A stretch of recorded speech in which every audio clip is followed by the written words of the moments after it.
Espace TV. Espace TV, le journal de 13h.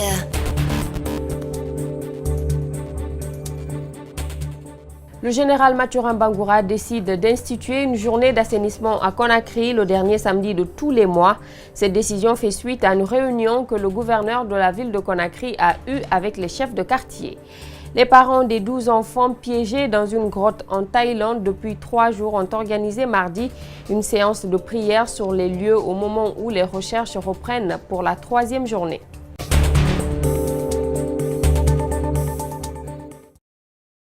Bonsoir à tous et bienvenue dans cette édition d'information. Désormais, le dernier samedi de chaque mois est réservé à l'assainissement. Cette décision est annoncée ce mardi au gouvernorat de la ville suite à une rencontre de travail entre le général Mathurin Bangoura et les chefs de quartier Mamadou Sadio Baldé et Abdoulaye Kamara pour les détails.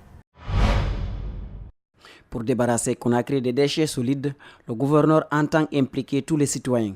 La meilleure formule consiste selon lui à mobiliser les chefs de quartier qui, à leur tour, vont passer un message d'information et de sensibilisation.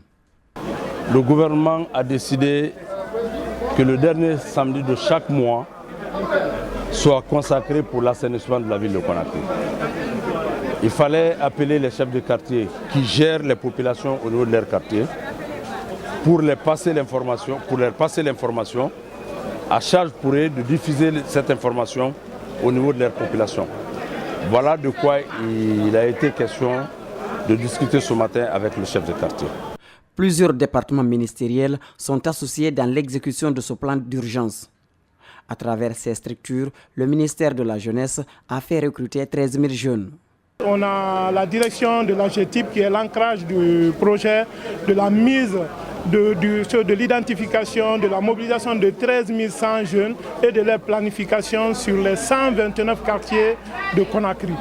À cet effet, on a mobilisé nos représentants au niveau des communes, les DCJ, de travailler en synergie avec les chefs de quartier pour l'identification des jeunes, pour leur enregistrement. Les chefs de quartier sont favorables au plan établi. Ils ont tout de même exprimé la nécessité de les associer dans toute la chaîne du commandement pour mieux planifier le travail du terrain.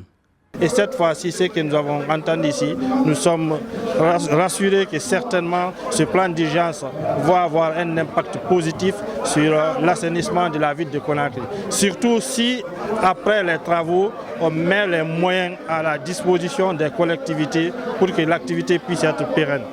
Le ministère de la Jeunesse invite les citoyens à déposer les ordures aux lieux indiqués à défaut de se faire abonner au niveau des PME.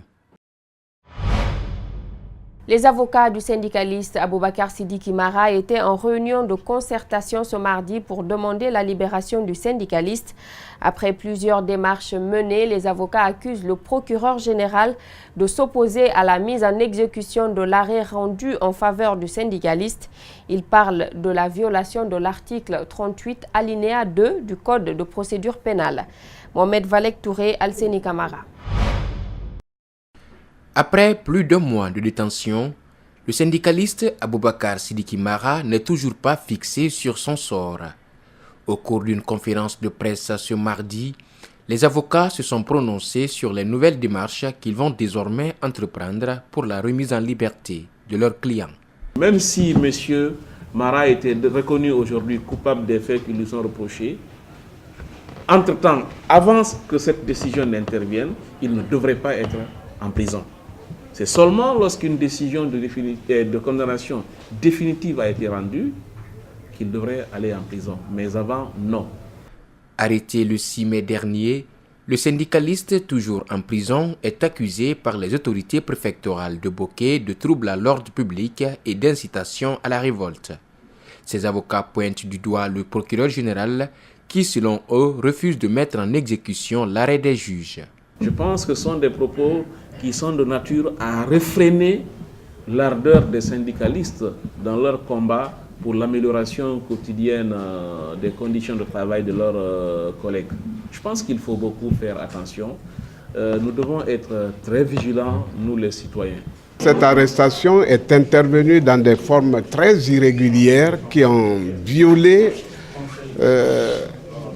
toutes les règles de procédure perpétrés par des hommes n'ayant aucun titre, aucun droit, et ordonnés par quelqu'un qui n'avait même pas la qualité. Je voulais parler du chef de l'État qui nous surprend. Dans un mémorandum rendu public par l'Ordre des avocats, il est mentionné que le juge a ordonné le renvoi devant le tribunal correctionnel pour être jugé de manifestations illicites dans les extensions d'une société minière ou portuaire et attroupements non armés sur la voie publique. Ce 26 juin, la journée mondiale des réfugiés a été célébrée. En Guinée, c'est la blouson de Symphonia qui a servi de cadre à la cérémonie. À cette occasion, des réfugiés ont plaidé pour leur réintégration dans des pays tierces. Le HCR et le gouvernement évoquent plutôt l'intégration locale et le rapatriement volontaire. Mamadou Kalisso, Ibrahima Sori Sengsouma. Solidarité avec les réfugiés, c'est le thème retenu pour célébrer cette journée. Dans son intervention, le comité de coordination des réfugiés à Conakry a remercié la Guinée qui, depuis plusieurs années, reçoit des milliers de réfugiés de la sous-région et d'ailleurs. Mamadi Kaba est revenu longuement sur les difficultés socio-économiques, sanitaires qu'éprouvent les réfugiés. Il plaide pour leur réintégration. Mais au Haut Commissariat pour les réfugiés, cette voie n'est plus à l'ordre du jour. Certes, cette réinstallation, bien sûr, est une solution durable parmi tant d'autres. Mais ce que vous devez savoir, nous ne sommes plus à ce stade-là. Les réfugiés nouvellement arrivés ont bénéficié de la réinstallation de groupes. Le Haut Commissariat pour les réfugiés évolue en fonction des priorités. Actuellement, il est sollicité par d'autres citoyens qui fuient des conflits. Avec le gouvernement, il propose l'intégration locale ou le rapatriement volontaire dans leur pays d'origine. Et c'est pourquoi l'intégration locale est une solution durable que nous encourageons. Parce que cela va permettre à ceux qui sont par exemple à l'intérieur de bénéficier des terres agricoles, de pouvoir construire des maisons à eux et de vivre la même vie que les communautés d'accueil. Et c'est ça la solution, une des solutions durables. C'est vrai, ils évoquent la réinstallation. La réinstallation, c'est une des solutions durables, mais qui n'est ni à la portée du gouvernement guinéen, ni à la portée du bureau de l'OHCR en Guinée. Le comité de coordination des réfugiés à Conakry affirme que ceux qui ont tenté l'intégration locale en Guinée ont échoué. Il y a des communautés qui ont déjà été intégrées en Guinée avec un montant de 3 500 000 et toutes ces communautés ont échoué. À la fin de la cérémonie, des kits sanitaires ont été distribués aux réfugiés nécessiteux. La gendarmerie départementale de Boké change de visage. Elle a été vandalisée lors de la grève de septembre 2017. L'infrastructure a été rénovée par l'assistante financière de la société minière de Boké. La cérémonie de remise s'est déroulée ce mardi en présence des autorités locales et celles des forces de sécurité de la préfecture. Abdoulaye Keïta, Salifou Lifo Sissé, reportage. Le bâtiment de la gendarmerie départementale fait partie des édifices saccagés lors de la dernière grève de septembre 2017 par les populations en colère pour exiger de meilleures conditions de vie. Les autorités de la gendarmerie saluent l'acte et sollicitent aussi des équipements pour les locaux. En ce jour solennel de la cérémonie de remise officielle du bâtiment de la compagnie gendarmerie territoriale de Boké, dont les travaux de la rénovation ont été entièrement financés par la société SMB Weining Consortium en faveur des services de défense et de sécurité de Boké. Les travaux de rénovation ont duré 30 jours. Ils ont été confiés à l'Union locale des entrepreneurs de Boké. Donc je remercie d'abord le consortium SMB. Je leur demande de continuer sur ce lancer. Parce que le chef de l'État partout, sur ce corridor, partout où il vient inaugurer les infrastructures, il parle de contenu local. Donc je leur demande de venir vers l'Union. Pour ne pas avoir des infrastructures en souffrance, ils n'ont qu'à accepter de collaborer avec l'Union des entrepreneurs de Boké. Pour le consortium SMB Winning, cette action est placée dans le cadre de la responsabilité sociétale des entreprises prônée par les autorités minières, mais aussi le président de la République. Aujourd'hui,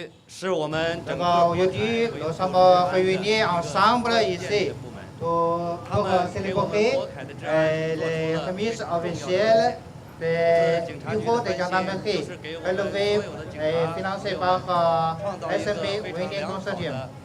Il a fait beaucoup de contributions pour la sécurité de Bokeh ici. En présidant cette cérémonie, le préfet de Bokeh n'a pas manqué de louer les efforts de la société SMB avant d'exprimer sa satisfaction pour ce geste. Quant à la qualité des relations qui existent entre le consortium et la préfecture.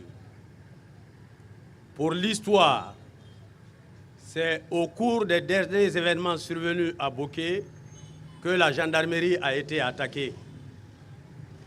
Et quand la gendarmerie a été attaquée, il fallait trouver une solution pour que cette unité importante dans le développement puisse continuer à travailler. C'est dans cette optique que nous avons fait une stratégie avancée vers le consortium SMB. La rénovation de la gendarmerie a coûté plus de 70 millions de francs guinéens. D'autres édifices, comme le siège de EDG, le palais de justice, sont toujours en souffrance.